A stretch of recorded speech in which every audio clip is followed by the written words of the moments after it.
Welcome to the New Books Network. I'm Caleb Zachrin, Assistant Editor of the New Books Network. Today I'm speaking with Matthew D. Lassiter, Professor of History at the University of Michigan, where he's also co-director of the Carceral State Project. We're discussing his new book, The Suburban Crisis: White America and the War on Drugs.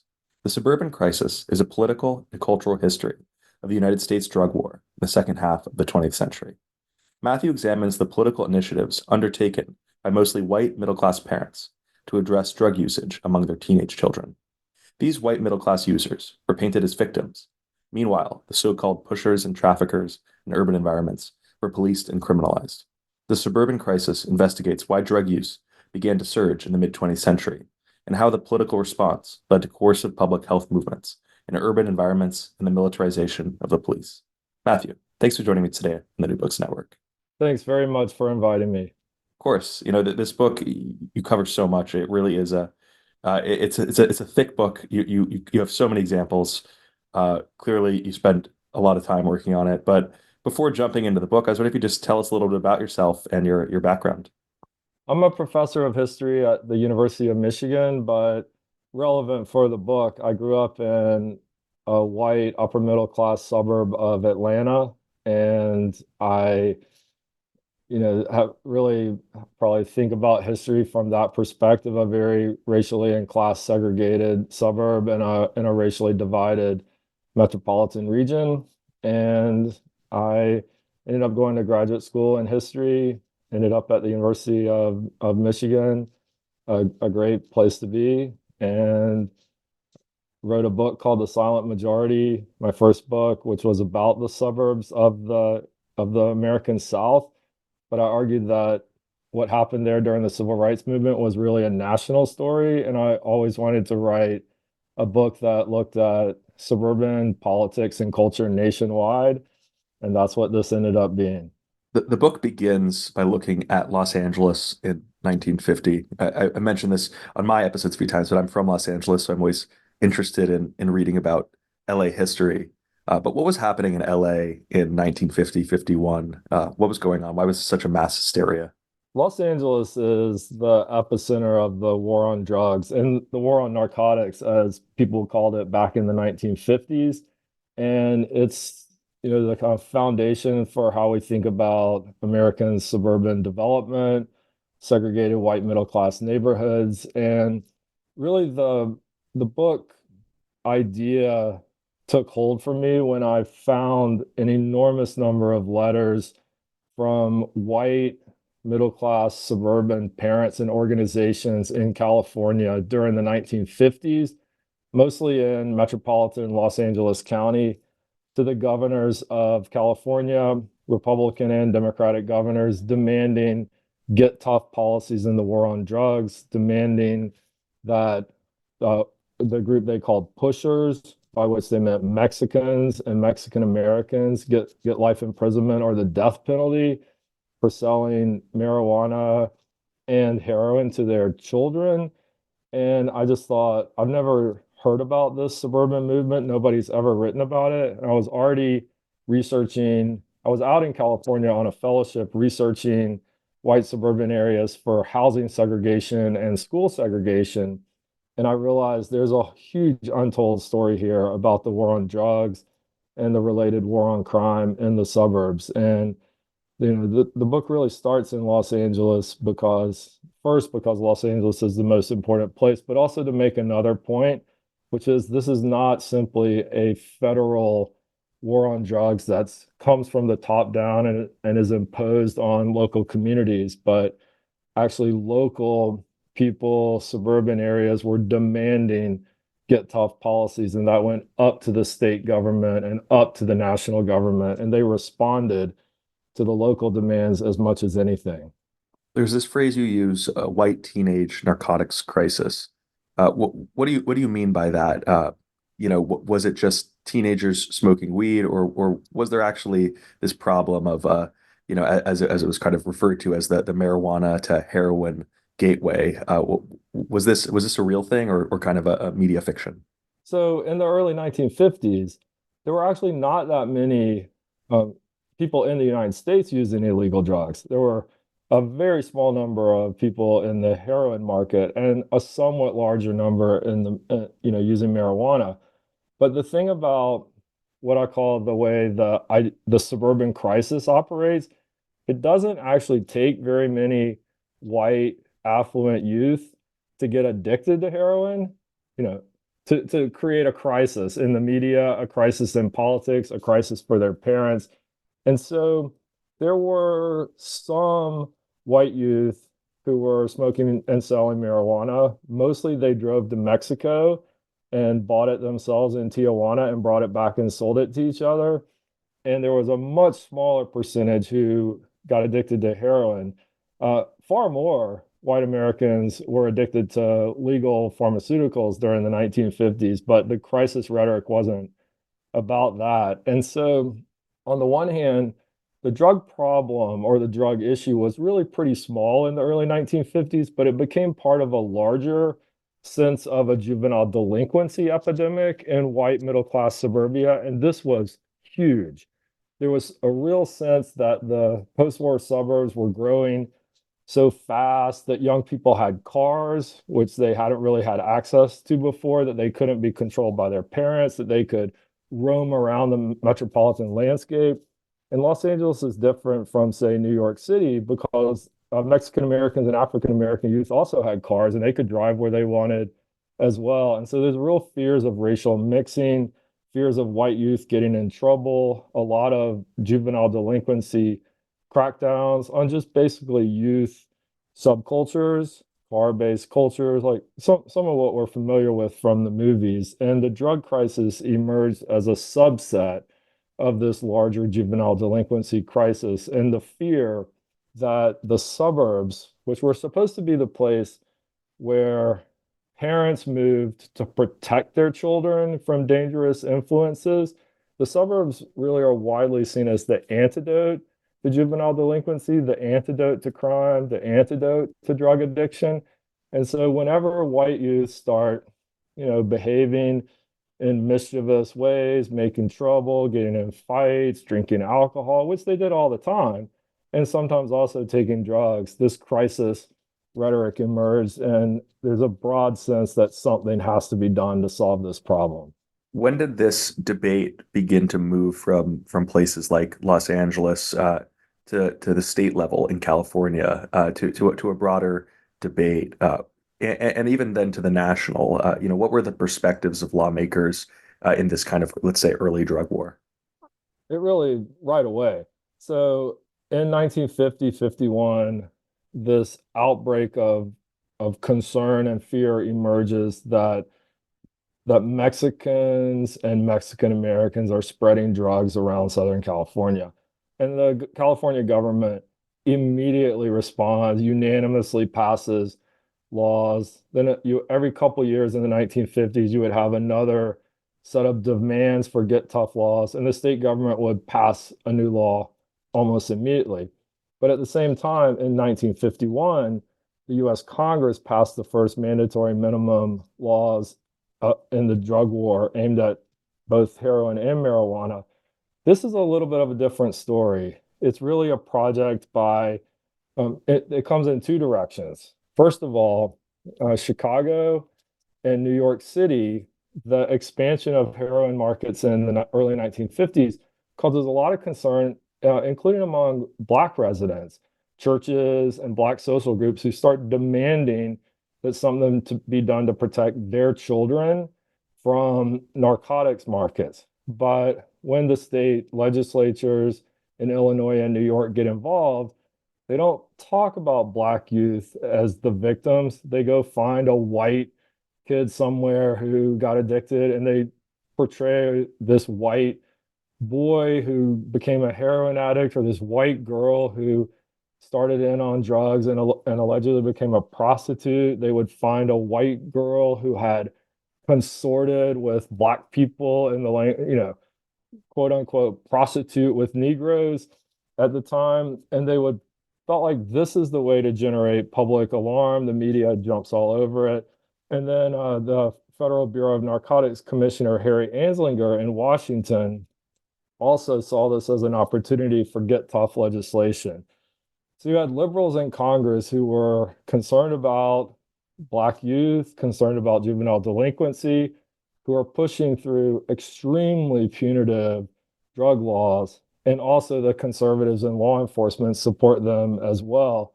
And then a broad range of parents from Black community groups to like white middle class suburban areas care about this issue too. And there's basically nobody opposed to it, almost nobody. A few public health experts said drug use is not a crime. This is a medical issue. We shouldn't, people who are selling drugs are often addicted themselves.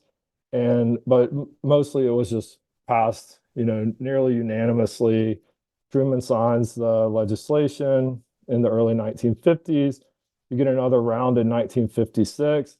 And the same dynamic happens every time. There's like demands from the big metropolitan areas like New York, Chicago, Los Angeles, and then the state governments act, then the federal government responds, and then the federal response nationalizes the problem.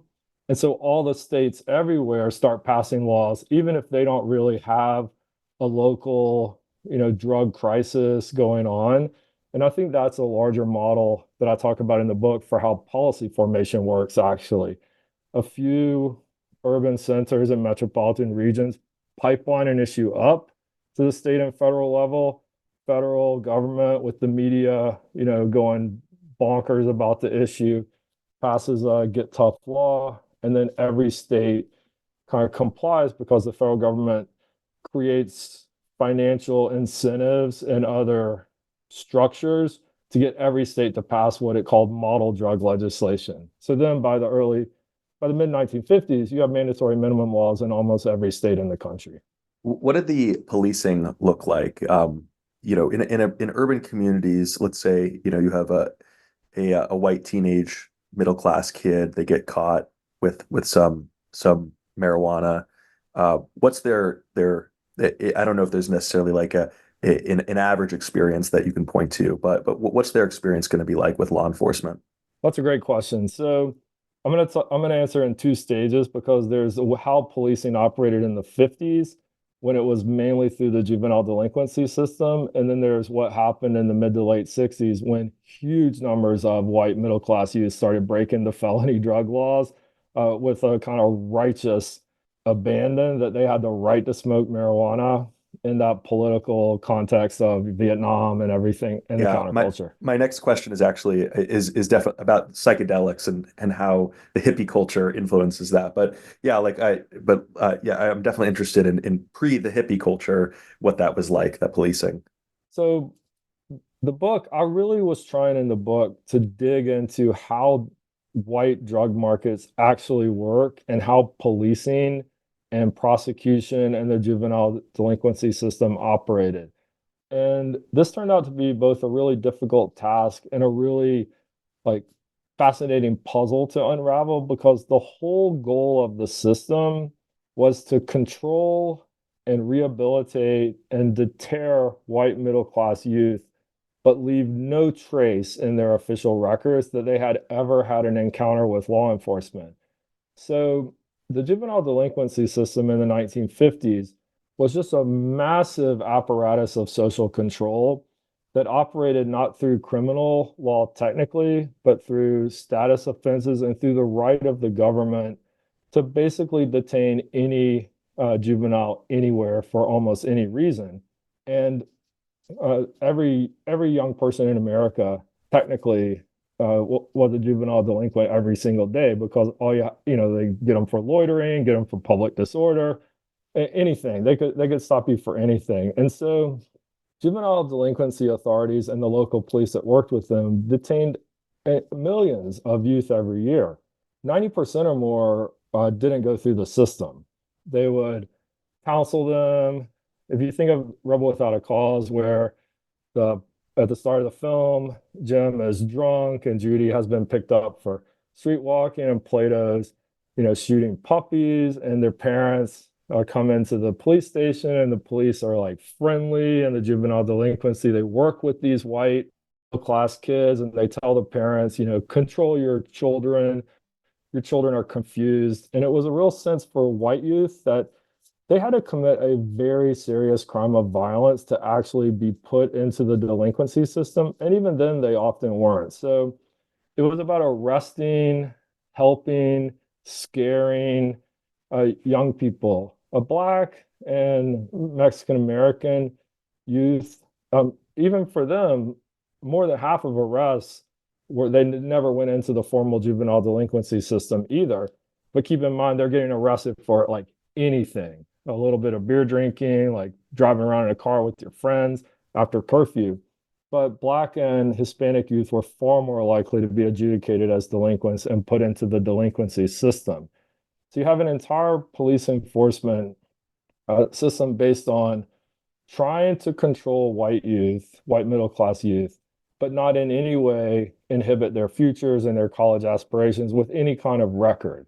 Now, this system is a total failure on its own terms because they just cannot control young people. They cannot stop what they do in their cars. They can't scare them out of experimenting with marijuana.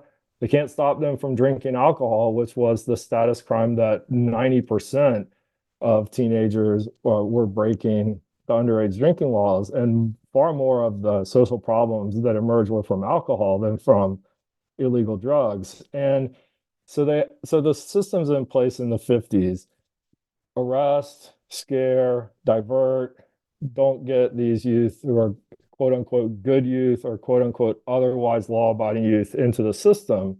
And that's where everything sits when marijuana rates really escalate starting in the mid 1960s, rates of usage. How did the influx of psychedelics and hippie culture in the mid to late 1960s impact the fight against drug usage and drug users?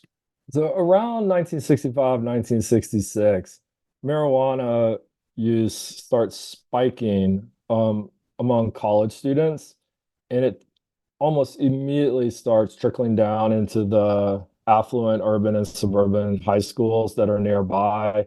And so this is the era of the anti-war movement, the counterculture, the so-called hippie culture is emerging. And I think really the key year is 1967.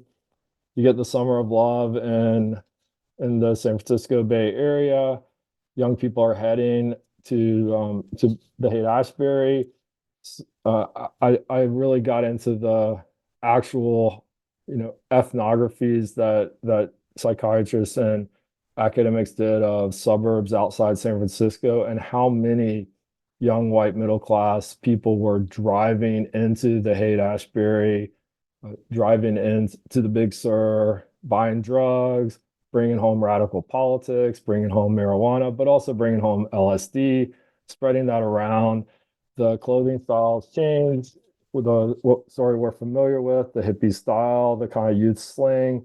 And there's a really politicized youth movement emerging, and drugs are a key part of that. Psychedelic drugs, LSD, and also marijuana. And this becomes thrilling for youth and extremely concerning for media, politicians, parents. And the response at the political level is that the drugs are causing the rebellion. I don't analyze it that way. The drugs are kind of part of the subcultures in which political rebellion is flourishing. This is one of many ways that American culture and politics tries to depoliticize young people and to say, their grievances, their critiques about suburban materialism, their opposition to the war, their embrace of racial equality, like the marijuana is causing them to act like this, or the LSD as well. And so it becomes like a part of these youth subcultures. And I use youth subculture really broadly, not just the hippies and the bohemians in the East Village in New York City or the Haight-Ashbury and the countercultural enclaves in cities around the country, but a suburban, upper middle class white culture embracing these values emerges as well. And a strong argument for legalization of marijuana and LSD is part of this political youth subculture. LSD was not illegal until 1966. It's not criminalized by the federal government until 1968. And it has everything to do with how it's associated with the political critique of young people, not just the, dangers of the drug, which, while real, were really hyped and overhyped. But they only made LSD possession a misdemeanor because of the sense that white students were the ones who were breaking this law.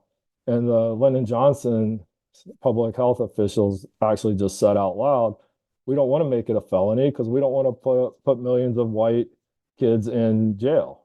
And eventually, in 1970, they did the same thing with marijuana. They reduced the marijuana possession penalty from a felony to a misdemeanor because millions of quote unquote otherwise law-abiding white youth were really breaking the felony law unapologetically by the late 60s, early 70s.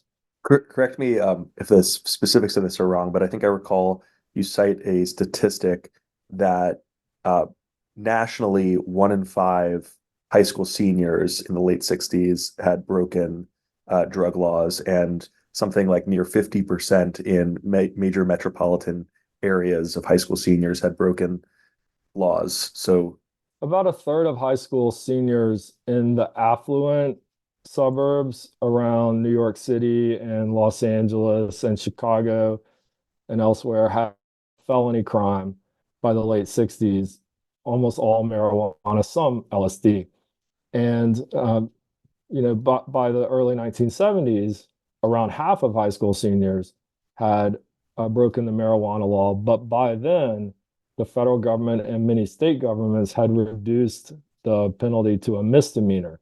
And what's a really interesting point to make here, they reduced the penalty to a misdemeanor, not just because white kids were being arrested and they didn't want them to become felony criminals, but because the system lacked the capacity to punish white youth who had been arrested as felony criminals, because juries and judges and prosecutors even wouldn't convict them for a felony because the consequences were too severe. And so one of the arguments that Congress made, that local prosecutors figured out, that state laws did, was to say, if we reduce the penalty to a misdemeanor and threaten these youth with 30 days in jail, then they'll agree to go into a rehabilitation program. Whereas the 10-year felony sentence in prison is not a realistic deterrent, but 30 days in jail, and they created a deferred prosecution and other loopholes. So if you went through your rehabilitation program, you ended up with no record at all, clean slate. So on the one hand, you can see this as about white privilege. Lots of white youth are being arrested and they're getting diverted into rehabilitation programs. And in the end, they get no record unless they are outspoken political radicals that, unless they are like not cooperating, then they would get the book thrown at them a little bit more. On the other hand, you can look at this as a massive social control program and a kind of punishment for each white upper middle class youth, because we're talking always about recreational marijuana smokers who are being arrested, threatened with jail time, forced into a rehabilitation program as addicts and drug abusers, which is just not true for recreational marijuana smokers. And there's racial privilege involved in that process, but there's also a real effort to control youth, a very unsuccessful effort. This didn't work. It didn't stem the rates of marijuana use, which just kept increasing during the 1970s. But they put a lot of white youth into rehabilitation programs. The federal government and state government shifted a lot of money that was supposed to go to treat people with serious drug abuse problems, including heroin addiction. They shifted that money to suburban public health programming, to marijuana rehabilitation programs, to all of the drug films and the Just Say No kind of programming that we're familiar with. And there was a huge amount of resources spent in the futile effort to stop white affluent youth from smoking marijuana and allegedly escalating to LSD burnouts and heroin addicts and countercultural rebels and hippie radicals.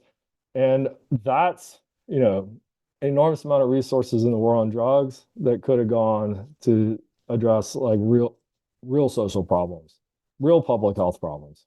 In the third chapter of the book Generation Gap, you look at San Francisco, New York, DC, and LA. You did these sort of interesting municipal studies, and you also look at what the drug markets looked like, how they actually functioned, in addition to many of the things that we've already been discussing about, the kind of the selective law enforcement. But what did the drug markets actually look like? What was it? Was it really marijuana being sold next to heroin, or was it what were they more separate? Totally separate, especially in the white suburban or areas or white middle class parts of cities. You basically had a marijuana market. It was very decentralized. It was very difficult for law enforcement to figure out how it operated because it was in many ways like a nonprofit market once it got into the circulation. Somebody would buy a stash, somebody's selling it. Somebody's driving to Mexico or they start growing it in Northern California, buying it at the beach communities, buying it in the surfing places. But like as it gets into the high schools, people are just sharing it. And, which is probably familiar to many people who ever encountered a marijuana subculture as an adolescent or college student or in their 20s. Like there's a lot of sharing that goes on. It's not a profit oriented at the kind of intimate level. And the congressional committee actually came up with a concept called the sharer pusher. And they said the sharer pusher should not get a felony, even if they're selling marijuana, only the professional pusher. So in the 1970 federal law, they had a carve out for the so-called sharer pusher. They called it the college student loophole, which is you would also get charged with a misdemeanor for selling if you weren't profit oriented. And so, I really tried to trace it. Chapter 3 is probably my favorite chapter. It was a real challenge to figure out how a market that had, that deliberately law enforcement didn't want people to have records, that it was kind of hidden in the official records, but you could find it in various parts of the historical archive. And it's like kids back then, they would get on an airplane, they would like fly to New York City, bring back 20 pounds of marijuana in a satchel and to Northern Virginia. That's the first big major drug bust in the Northern Virginia suburbs was just a couple of late teens kids who decided they would just go get some or drive to New York City and bring it back. And so it really befuddled law enforcement.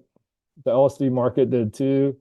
There's this hilarious congressional hearing where the Senator Ted Kennedy and others are grilling these countercultural, folks about like, well, how did the LSD pushers, push the LSD on you? And they're laughing at them and they're saying, you're not going to be able to figure this out. And then they say, well, who's tricking you into using LSD? And they're just kind of mocking them and saying, that's not actually how it operates. And I will say the dominant frame in the 50s and 60s through the early 70s is that nefarious dealers and pushers seduce and trick white youth into using drugs. And basically, no teenager ever says that's how the market works. They haul them before congressional committees and they say, that's not how the market works. The academics go in and do investigations, and everybody says, that's not how the market works. Nobody's forcing, nobody's pushing, nobody's jabbing a heroin needle into an innocent girl's arm, which was a scene they often use in the drug educational films shown to white youth who laughed these kind of films out of the classroom because it just wasn't realistic. People were not taking a puff on a marijuana cigarette and becoming a heroin addict within a week. But that's what happened in the drug educational and drug prevention films in the 50s and 60s. So, yeah, I hope that answers your question. I can elaborate if you want. Yeah, absolutely. I think it definitely does. We've been focusing, at the local and state level of enforcement. I think it kind of sets us up for the Nixon administration and the way that they would really start to address this at a national level. Obviously, you talked a little bit about the Truman administration and mandatory minimums, but how did the Nixon administration respond to this kind of national drug crisis movement? What type of enforcement was passed, and what were some of the arguments that were presented to pass strict laws against marijuana possession? So Congress in 1970 passes a major overhaul of the drug laws, and it's a huge omnibus bill. It creates a new regulatory regime for legal pharmaceuticals as well as illegal drugs, creates a system that we're familiar with today, Schedule 1, Schedule 2, Schedule 3, puts marijuana in Schedule 1 as a super dangerous drug with no medical benefit, along with heroin and cocaine. That actually was disputed in Congress, but ended up passing because the Nixon administration strongly insisted on that.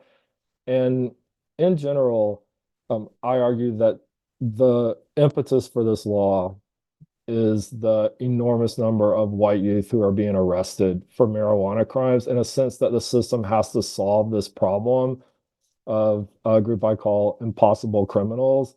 And that they want to stop marijuana use without arresting or without actually incarcerating these white drug criminals. And so that's what I talked about earlier, where they create the misdemeanor loophole. But at the same time, the law escalated. It really doubled the penalties for trafficking for all drugs. And so it's important to emphasize that congressional Democrats wrote this law in negotiation with the Nixon administration. Nixon often gets too much credit, in my view, too much blame, too much credit for launching the war on drugs. It began in the 50s. It had grassroots. It came out of California more than, say, New York City. Rockefeller drug laws in 1973 are not the most important, foundation of the war on drugs. And it's California. It's emerging, but there's a major problem in the heroin markets in New York City and other big cities in the late 60s, early 70s. And there's a lot of consternation in the media and elsewhere that white youth are getting involved in these heroin markets. There's a media hype that the white suburban kids who are going to the Haight-Ashbury and going to the East Village and Greenwich Village in New York City are turning into heroin addicts and taking speed and becoming like LSD and amphetamine burnouts.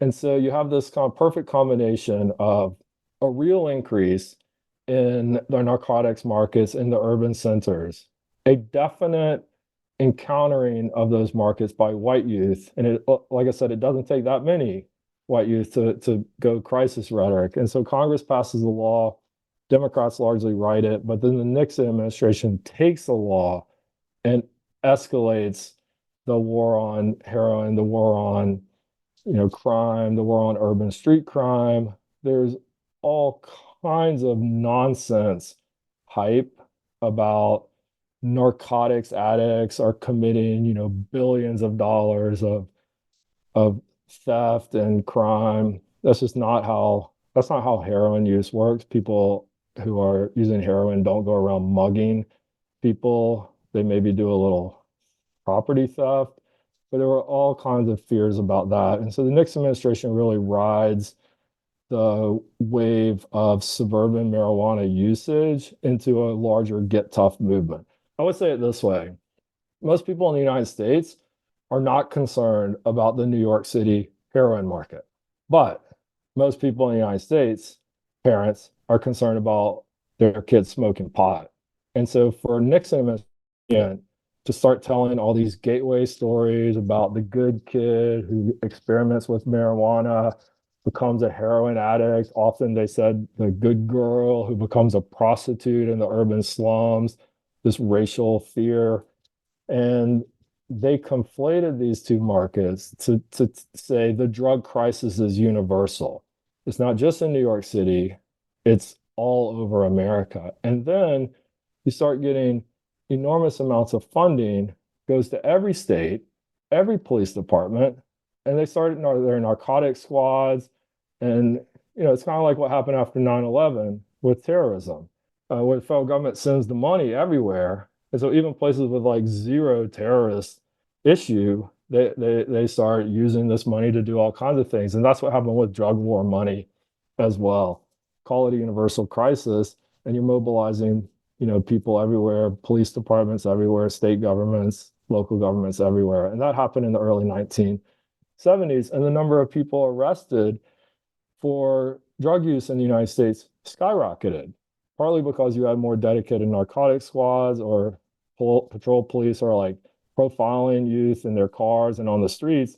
A lot of the arrests were white young people, teenagers and 20-somethings, just busted for marijuana possession. But increasingly, they're starting to fight the war on so-called urban street crime and arrest a lot of the Black youth in particular who are like selling drugs on the street, as opposed to the way the suburban market works, which is, in the basements, in the cars.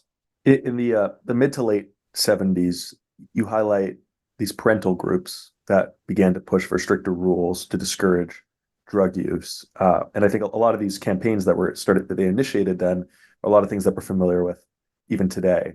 Who are some of the most prominent groups you examine in these fights? Who were their leaders? What were they pushing for? The most important group is the National Federation of Parents for Drug-Free Youth, which formed in 1980. But I would start the story a little bit earlier, because in the early to mid 1970s, there is a mass movement to legalize marijuana. And the American Civil Liberties Union starts it, along with college students and countercultural activists. And then NORML, the National Organization for the Reform of Marijuana Laws, jumps in too.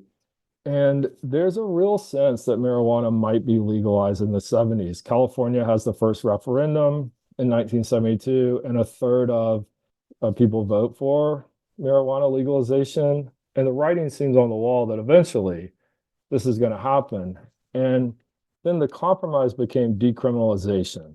And NORML strategically shifts to decriminalization. A lot of legalization advocates do too. And about 10 states passed decriminalization laws in the 1970s, which is the marijuana market still illegal, but possession is not going to be treated as a crime. And the Carter administration endorses decriminalization in the 1976 election and then afterward. And so you have two things happening. First, a sense that marijuana decriminalization can't be stopped. It has enormous momentum.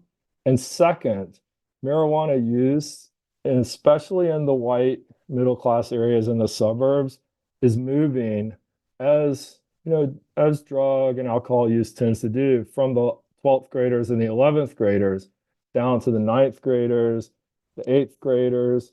So by the mid 70s, more than half of high school seniors in major metropolitan areas have at least experimented with marijuana, but about 8 to 10% of 7th and 8th graders also have.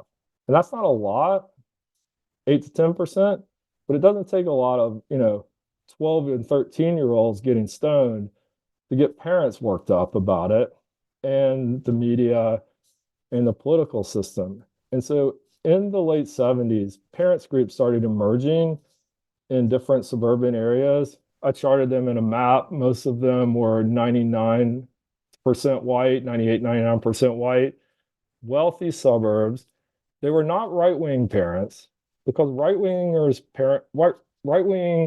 parents, their kids weren't smoking marijuana. It tended to be liberals, or kind of like nonpartisan moderates. Often they lived near university campuses. The key group came out of Atlanta, and it was in the same neighborhood where Emory University is, just a couple miles from downtown. And they started arguing that marijuana was the cause of all kinds of problems, that it was causing young people to be amotivational. They called it the amotivational syndrome. Keep in mind, the 70s, there's a major economic recession. The divorce rates are skyrocketing, the number of women going back into the workforce. especially white married women, is increasing. And so there's a lot of concern about latchkey children left at home. And these parents groups start saying, like, nobody's there when the kids get home from school, and they're just getting stoned. And they're not going to be competitive. They're not going to grow up to be the next generation of productive workers in a capitalist economy. The moms aren't in the home anymore to watch them, which is the sort of suburbs are organized around the idea that the mom's at home. So what happens when she's not? And these groups really started arguing that marijuana was the most dangerous drug in America because it was causing young white kids, middle school age kids, to become dropouts and burnouts, and it was destroying families. And they even argue that the federal government is spending too much money on heroin and heroin addiction because there's just a small number of actual heroin addicts in America, but there's a lot of white kids who are in danger of becoming stoners and getting the so-called amotivational syndrome. And the Carter administration changes its decriminalization policy almost immediately in response to a bunch of fired up, telegenic, white, upper middle class parents going in the media and demanding marijuana be like the new priority in the war on drugs. The decriminalization movement fizzles. No state decriminalizes after this movement revs up in 78, 79. And then in 1980, they form as a National Federation of Parents for Drug-Free Youth.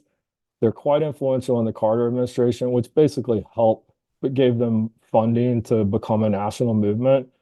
And then they become major players in the Reagan administration and help push and convince the Reagan administration to put Nancy Reagan in charge of the Just Say No campaign. It was completely a political outreach to these white upper middle class parents. I just want to say this really clearly.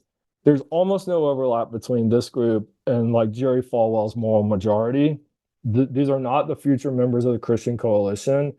By 83, 84, conservative parents were entering this group too, as it became a huge nationwide organization. But the leaders of it were really white parents who didn't have like a partisan right-wing ideological agenda. They just thought marijuana was a problem for their kids, and they wanted the government to stop it, which ends up meaning, when white parents, especially mothers, demand something, our political system almost always responds. Gun control is maybe the only issue where fired up white upper middle class moms don't get their way in our political system.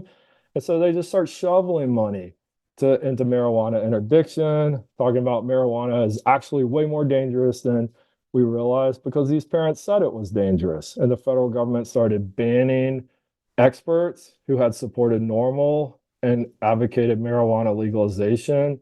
The Reagan administration bans responsible use, which was a new technique that emerged in the 70s, a kind of harm reduction technique to reach out to young people in drug prevention, not by zero tolerance rhetoric, but by trying to convince them to like be careful in how they drink alcohol, or like marijuana might not be great, but it's not as bad as LSD and heroin. So just like, treat them like rational actors. They ban all this. And this group becomes a major grassroots lobbying force in Washington and around the country by the 82, 83, 84. And I think a lot of listeners might just even be the cursory familiarity with the Reagan administration's drug policies, but that old marijuana to heroin gateway line. Can you talk about how it sort of transformed to this marijuana to crack cocaine gateway story? So in the early 1980s, this group, the National Federation of Parents for Drug-Free Youth, started warning that the problem was no longer marijuana to heroin. It was actually marijuana to cocaine. And even before crack emerges in 85, 86, cocaine, powder cocaine, it's a huge drug, especially in white America. White professionals are using it. Something like 20% of high school students have experimented with cocaine by the early 1980s, lots of college students. And so this is a plausible scenario, marijuana to cocaine progression. And there's also a real sense that cocaine is not that dangerous of a drug in the 70s and early 1980s. And the National Federation of Parents changes that.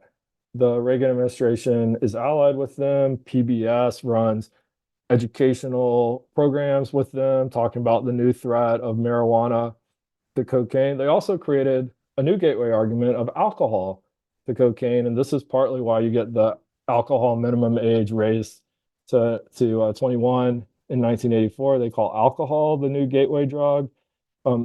And so even before crack cocaine emerges, this is all over the kind of political debate. But one point I make in the book about the crack cocaine is that the Reagan administration wasn't paying attention because they didn't care about crack cocaine users, and they didn't care about Black America and urban centers except as crime problems. And so Nancy and Ronald Reagan are talking about the great successes in the war on drugs because the percentage of white youth smoking marijuana had declined from like 49% to 47% in the mid 1980s, and that they have passed the alcohol age raising law. And the Democrats in Congress and like Black leaders in the cities are raising hell about crack cocaine as this new problem. And Ronald and Nancy Reagan, it's kind of like how they looked at AIDS. It wasn't their constituents, and they just didn't care about them. And so if you actually go back and look in the congressional archives, Democrats completely pushed the Get Tough Crack Cocaine law. They wrote it. They pushed it through Congress. They're the ones in, Joe Biden, Charles Rangel in Harlem. They demand action. They're criticizing the Reagan administration constantly for losing the war on drugs. And you end up getting this like ferociously punitive 1986 crack law. And the Reagan administration comes around, especially with the DOJ and its crime control policies, toward like really punitively enforcing it. But as a drug problem, it wasn't their concern because white kids were their concern because white parents were their constituents. I think that maybe one of the most important lessons of your book, I'm curious what you think of this, is that this war on drugs from the 1950s through the 1980s really was a consensus project. And I'm wondering, you use this phrase consensus project, what you mean by it and why it's important to kind of dispel the myth that this was a kind of a one-sided war that was waged. I mean, two things by consensus. First, consensus is actually how policy formation and laws passed.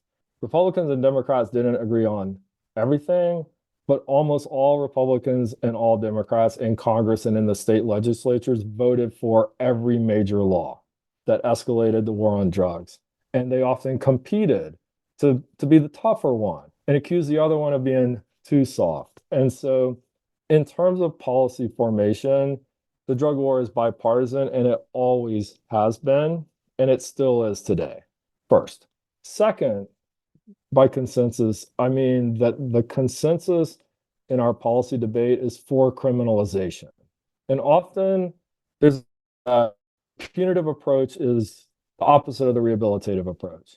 That you can have punitive or you can have rehabilitative. That the country used to be rehabilitative, and then the conservatives made it more punitive. There's no question that the drug war has become more punitive over the last 50, 75 years. But arresting people and forcing them into rehabilitation is also a punitive policy. The opposite of punitive drug policy is not, Joe Biden's arguments that deserving victims should be arrested and mandated to go into rehab. The opposite is harm reduction and no criminalization at all, and treating this as a public health issue, not through criminal law. And so the consensus is for criminalization. And even as we're slowly carving marijuana out, the larger criminalization consensus remains intact in our political system. And I would say a third thing too.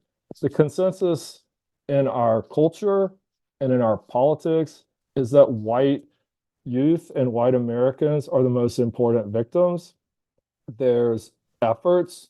Liberals have long argued that some black and brown users are victims too, but nobody argues that white middle class youth, white middle class Americans aren't the victims. And so there's a racial consensus, really a racist consensus in the political culture of the drug war that white Americans have to be protected at all costs, that they matter most when it comes to this issue. So in this study, we've really sort of barely scratched the surface of what you cover. That you really go in incredible depth in a lot of your case studies. But just in the interest of time and kind of thinking about today, the issues that we face today, I'm wondering, what do you think that your study tells us about our current conception of the nation's drug problems? Marijuana and psychedelics, they're increasingly becoming legalized and decriminalized. Meanwhile, there's a crisis around opioid usage, both legal and illegal. What do you think policymakers should consider most when examining the past when it comes to regulating drugs? My my views on this are not original. I think most scholars and harm reduction advocates who have studied the war on drugs would take the position that we need a non-coercive harm reduction policy rather than a law enforcement first policy.